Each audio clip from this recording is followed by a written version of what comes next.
మీరెళ్ళి పడుకోండి. నువ్వు అడుగుతావా? వాళ్ళు నీకు సమాధానం చెప్తారా?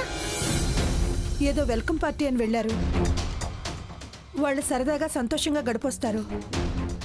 మీరు రాగానే ఆవేశపడి నిలదీస్తే అన్నిటికీ ఇంతే అని మళ్ళీ గొడవకు దిగుతుంది. అనుభవించి వచ్చేవాళ్ళు ఎలాగో అనుభవించి వస్తారు.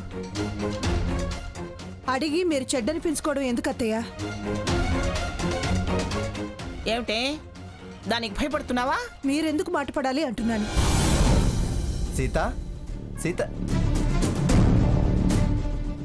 నానమ్మా ఎందుకు ఇంకా మేల్కొనున్నావు? వాళ్ళు ఇంకా రాలేదురా. వాళ్ళు రాలేదని నువ్వు మేల్కోవడం ఎందుకు? వాళ్ళు ఇంకా చిన్నపిల్లలేం కాదు. పైగా ఇది వరకట్లా ఎవరి మాట వినడం లేదు, విలువ ఇవ్వడం లేదు. వాళ్ళ కోసం ఎదురు చూడడం, అడగడం ఎందుకు నానమ్మా? మేము అదే చెప్తున్నాం రఘురామ్. దారి తప్పిపోయే వాళ్ళని దారిలోకి తేకపోతే ఎలారా? వాళ్ళు అలా అనుకోరు. మా దారికి అడ్డొస్తున్నారు అంటారు. పరదారి తప్పిన వాళ్లే ఆ దారి తప్పని తెలుసుకుంటే తప్ప అవతలి వాళ్ళ మాట వినిపించుకోరు. తెలుసుకునే లోపు బతుకులు తెల్లారిపోతాయిరా. అంతదాకా ఏం రాదులే నానమ్మా, నువ్వు పద.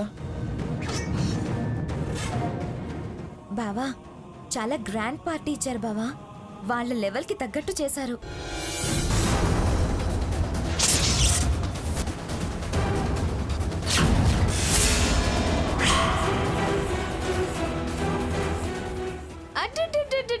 ఏరా కన్నా, నువ్వు ఇంకా నిద్రపోలేదా?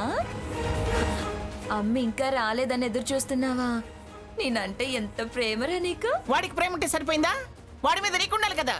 అత్తయ్య గారు, ఎవరి మీద ఎవరికి ఎంతెంత ప్రేమలున్నాయో అందరికీ తెలుసు. ప్రేమలట. స్వర్ణ పద.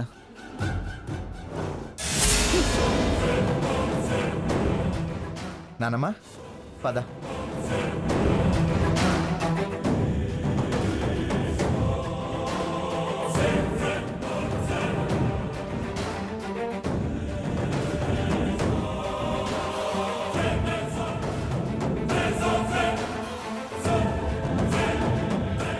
చూసావా, కనీసం పొద్దున తన ప్రవర్తనకి సారీ అని నీతో ఒక్క మాట కూడా అనలేదు.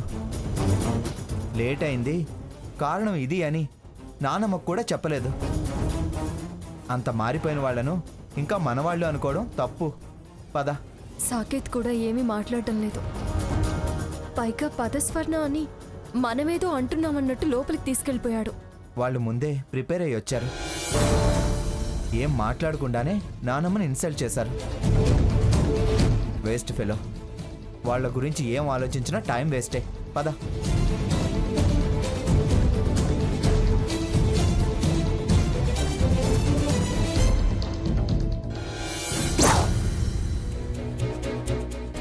ఏమండి, కాఫీ తీసుకోండి.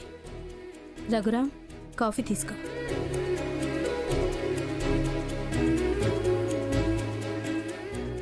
ఏమిటే పొద్దున్నే ట్రాక్ వేసుకుని బయలుదేరా? ఎక్కడికి? తెల్లారిందా? కాచు కూర్చున్నారా? అలా క్లబ్కెళ్ళి వాకింగ్ ట్రాక్ లో కాసేపు నడిచి ఆ తర్వాత జిమ్ ప్రాక్టీస్. ఇంట్లో థ్రెడ్మిల్ ఉంది, ఇంటి చుట్టూ ట్రాక్ ఉంది. ఎక్కడికో ఊరేగడం ఎందుకు? ఇక్కడ ట్రాక్ ఉంది కానీ మ్యూజిక్ లేదు, మీ అరుపులు తప్ప. ఇక్కడ థ్రెడ్మిల్ ఉండొచ్చు కానీ ఇన్స్ట్రక్టర్ లేడుగా, అందుకు. అయినా ఇప్పుడు నీకు జిమ్ అవసరమా? స్లిమ్ గా ఉంటే మీకేమైనా అభ్యంతరమా?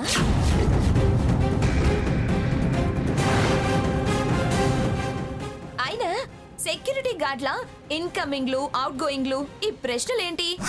ఏం కూసావే? సెక్యూరిటీ గార్డా? సెక్యూరిటీ గార్డ్నే. దొంగలు పడితే సొమ్మే పోతుంది, బజార్ను పడితే పరువు పోతుంది. తప్పుడు సావాసాలు, తప్పుడు తోవా పడితే బతుకే పోతుంది. మీరు నాశనమైపోకూడదనే నేను సెక్యూరిటీ గార్డునయ్యాను. నిన్న పొద్దున పోయిన దానివి పొద్దుగోకిన తర్వాత వచ్చావు. మళ్ళీ పొద్దున్నే వేషం వేసుకుని బయలుదేరుతున్నావు. ఇవాళ వస్తావా రేపొస్తావా అని అడుగుతున్నా. నేనేం ఒక్కదాన్నే వెళ్ళలేదుగా.